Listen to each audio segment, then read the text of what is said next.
friends, welcome to my YouTube channel, The World of VC. I am Vaibhav Chauhan and today my video is on the long-term ownership review of this car. Now the car is Hyundai Verna 2012 model, variant is 1.6 CRDi SXO. So I have been driving this car since January 2012 and today I am going to discuss with you how these 8 years have been. So to make the video more action-packed and entertaining, I have divided it into 5 parts. First, we will go under the hood. Second, we will be doing the selection process. Then third, we will be doing a complete exterior walk around, followed by the interiors. Fourth, we will be doing a test drive. And number 5, the last will be the verdict. So let's start the video without wasting any time. You can have a look at this engine. This is a 1.6 liter engine, CRDi, which means common rail direct injection. So it produces 129 bhp and 260 Nm of max torque. Now as far as performance is concerned, the maximum speed I have touched is 170 kilometers per hour, but I discourage you friends, please don't try all this because you never know in Indian conditions what can suddenly come in front of you.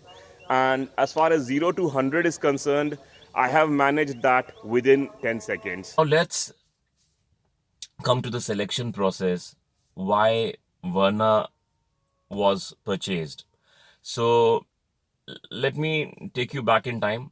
2005 to 2011, I drove the Hyundai Getz for 6 years. My experience with that car was pretty good. I had no problem with that car except for the low mileage. And that was the reason why the car was unsuccessful in the Indian markets. But personally, mileage was low. Other than that, I was happy with that car. So that was an added advantage to again go for a Hyundai, as I already had a good Hyundai experience. Other than that, I wanted to go for a diesel engine this time because in 2011, the diesel petrol gap was 20 rupees. In my locality, the price of diesel was 40 rupees a litre, whereas the price of petrol was 60 rupees a litre. So that is where I thought of buying a diesel engine. Hyundai Verna was available with a powerful diesel engine.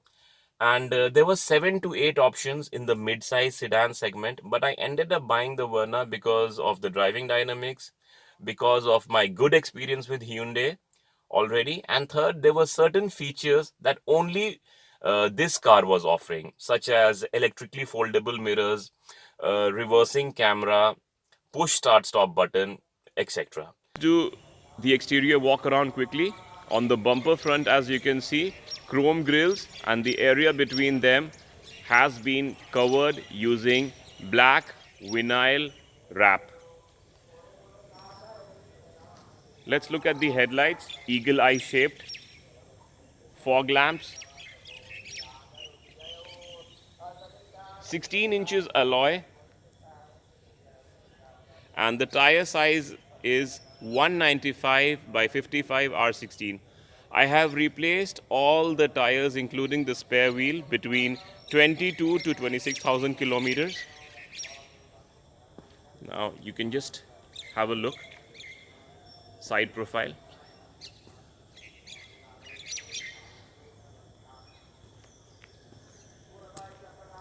A pillar, and you have this perfectly sized and shaped ORVMS. They create no blind spot. Black vinyl roof wrapping, and originally you get a stick antenna which has been replaced by a shark fin antenna. Tail light, and here is the rear end of the car. Spoiler, rear diffuser. Now let's check out the trunk.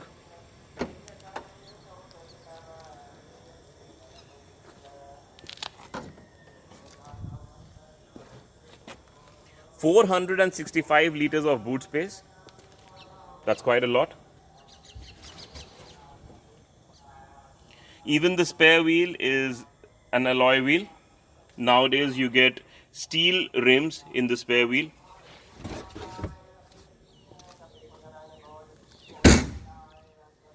Let's have a look at the rear cabin first. So, as you can see, dear friends, this one. I have replaced them, means I've just put on these bucket fitting seat covers by Elegant. You have the branding here. Now let's come to the front cabin. You can check this out. The dashboard, the steering, music system, center console. And let's look at this door. Power window controls and bottle storage. Switch it on. Yes. Here the instrument cluster, speedometer, RPM meter, EPS. It's blinking right now. But if we switch it on, it disappears. So if the EPS is switched on, that means there's a problem with your power steering. The moment you disengage the handbrake. Yes. Now let me come to the MID. Now what are the things the MID shows you? First of all, it shows you the range, like how many kilometers you can drive with your driving style. 171 kilometers. Now, oh, it's not showing because right now I was like driving at such a low speed that it's not showing the mileage. Now, city mileage is 13 to 14 and the best mileage is 19-20 if you drive at an optimum speed on the highway, something like 90 to 100 on the 6th gear. Average speed, right now it's 12. You can reset it at times. Now, yes, driving time, you can reset it at any point of time. Economy mode. Now, to deactivate economy mode, you can just keep this strip button pressed. Yes, now you have deactivated, but we prefer to keep the economy mode on. Trip, yeah, there are two trips, trip A and trip B. Yes, so these are the things that can be shown to you. Now let's talk about the top 3 pros and the top 3 cons of this car. Top 3 things that I like about this car and top 3 things that I dislike about this car. So first, let's do the likes. Number 1 will be the driving dynamics of this car. The gear shifts are so smooth. The steering is light and the acceleration and the high speed stability and the braking, everything is so very well coordinated and aligned with each other that it is a real pleasure to drive. Like my personal experience, I really enjoy. Even today, I'm ready to go for a drive right now with this car. Second thing I really like about this car is the fuel efficiency. Like on the highways, with the air conditioning switched on, just maintain a speed of 100 on the 6th gear and easily 19-20 you can get. And then third thing that I really like about this car is the refinement. Now this is a diesel engine and it is so refined that when you're sitting inside, you won't feel that you're driving a diesel engine. Only from outside you can get that cluttering noise of diesel. And I would like to tell you about my one of my friend who sat in this car. I received him from the airport, and till the time we did not go for refueling, he did not believe that it's a diesel car. So that is the level of refinement. Other than that, I would like to give you one extra point about this car. It's I've personally found it very pocket friendly and affordable, as the servicing bill and spare parts are not costly at all, and they are available at very reasonable rates. Like till now, I have replaced the front brake pad, rear brake pad. I have replaced the electronic motor of the power steering. So it has been a good experience. No, and I found it very pocket friendly. Now let's come to the top 3 cons. So the first thing I dislike about this car is the approach angle and ground clearance. Now the approach angle reduces because the front bumper is curved downwards, and there's a good chance of your front bumper getting hit on a deformed speed breaker or on a pothole. And many customers have written reviews that they lost their fog lamps because the front bumper got hit. And even the ground clearance is pretty low, 165 mm unladen. So if 4-5 people sit in this car, it reduces further. So this body part getting touched by the road is very high in case you face uneven roads. Second thing I dislike are the front suspensions. The front suspensions are McPherson Struts with coil spring. Now they are very inconfident on rough patches, on potholes, and you can feel the fact that they are struggling very hard to get rid of those roads. Welcome to the rear cabin of Hyundai Verna 2012, and this is the third thing I dislike about this car. First of all, the leg space is manageable as my height is 6 feet. Under thigh support, I would say, is like it completely lacks it. Yes, there is an armrest, and if you look at the width of the seat, 2 adults and 1 child can manage, but 3 adults sitting together will be a very tight situation. There is no bottle holder here on the door and no rear AC vents. So this is a place that is definitely a big letdown in this car. We are going for a drive, and we're going to drive it on a terrible road. This road is full of potholes. It's broken from the corners.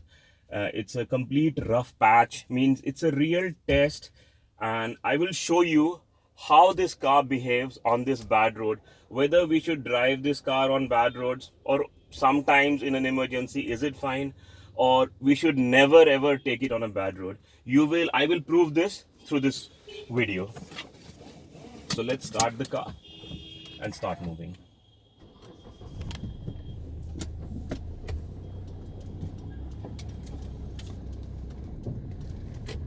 So dear friends, as you can see,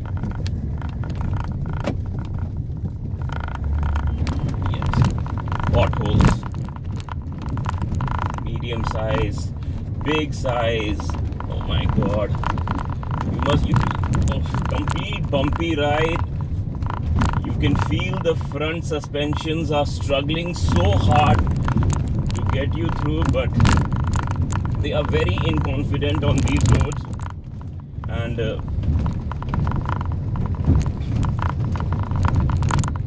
I will say that if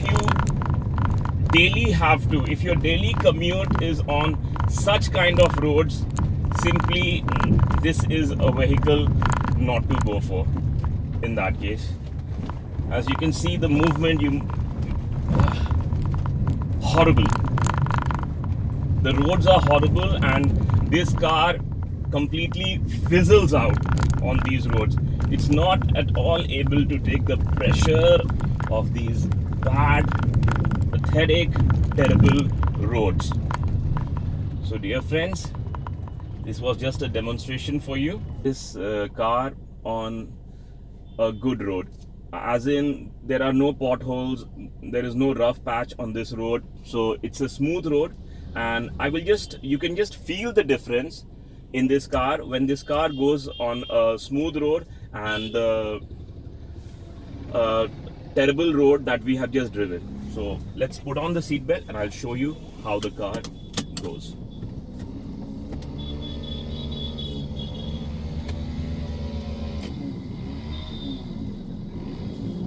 Yeah, so here we start, as you can see.